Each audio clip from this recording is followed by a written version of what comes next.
ചെറ്റത്തരം കാണിക്കുന്നതിനും പ്രവർത്തിക്കുന്നതിനൊക്കെ ഒരു അതിരുണ്ട്. സ്വന്തം മരുമകളാണെന്നുള്ളത് പോട്ടെ, ഒരു പെൺകുട്ടിയുടെ ജീവിതമാണ് താൻ തകർക്കാൻ ശ്രമിക്കുന്നത്. ശ്രമിക്കുമെടാ, അവളുടെ കല്യാണം മുടക്കാൻ ശ്രമിക്കുമെടാ.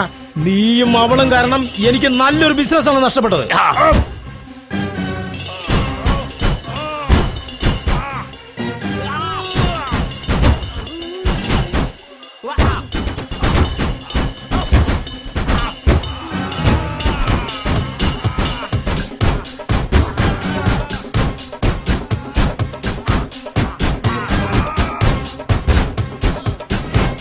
ഒരു കിണർ കുഴിക്കുമ്പോൾ ആദ്യമായി പുറത്തേക്ക് വരുന്നത് വെള്ളമല്ല, മറിച്ച് കല്ലുകളും മണ്ണിൻ കട്ടകളുമാണ്. ചിലയിടത്ത് 30 അടിയിൽ വെള്ളം കിട്ടും, ചിലയിടത്ത് 60 അടി. തീർച്ചയായും എല്ലാ മണ്ണിന്റെ ഇടയിലും വെള്ളമുണ്ട്. You are correct. ഞാനൊരു രാഷ്ട്രീയക്കാരനാണ്, നമുക്ക് വീണ്ടും കാണാം.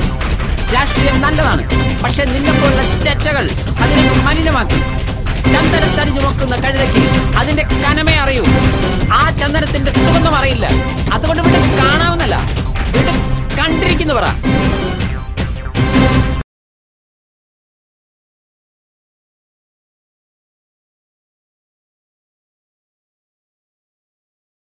അങ്ങോട്ട് മാറി നിൽക്കടാ. അയ്യോ സാർ, ഞാൻ അത്യാവശ്യമായി തിയേറ്റർ വരെ ഒന്ന് പോവുകയാണ്. ആരടാ ഇത്ര സീരിയസ് ആയി ഓപ്പറേഷൻ തിയേറ്ററിൽ കിടക്കുന്നത്? ഓപ്പറേഷൻ തിയേറ്റർ അല്ല സാർ, സിനിമാ തിയേറ്റർ. അത്യാവശ്യമായി ഹോസ്പിറ്റലിൽ പോകുന്നു, അത്യാവശ്യമായി വീട്ടിൽ പോകുന്നു, അത്യാവശ്യമായി കക്കൂസിൽ പോകുന്നു ഒക്കെ കേട്ടിട്ടുണ്ട്.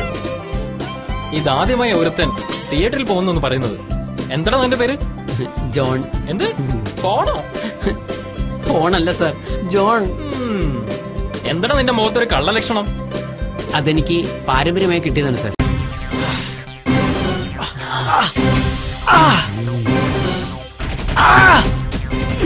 ഒരു പട്ടിക്ക് അതിന്റെ വാല് കൊണ്ട് നാണം മറയ്ക്കാനാകില്ല.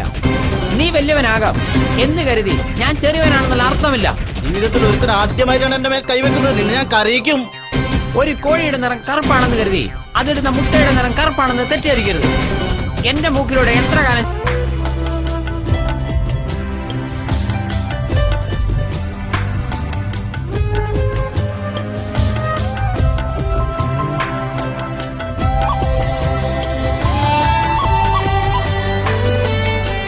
പാല് കുടിക്കാമെങ്കിൽ അതിന്റെ മാംസം കഴിക്കുന്നതിൽ എന്താണ് തെറ്റ്?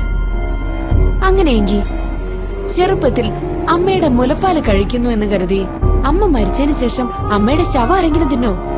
ഞങ്ങൾ പശുവിനെ അമ്മയായിട്ടാ കണക്കാക്കുന്നത്.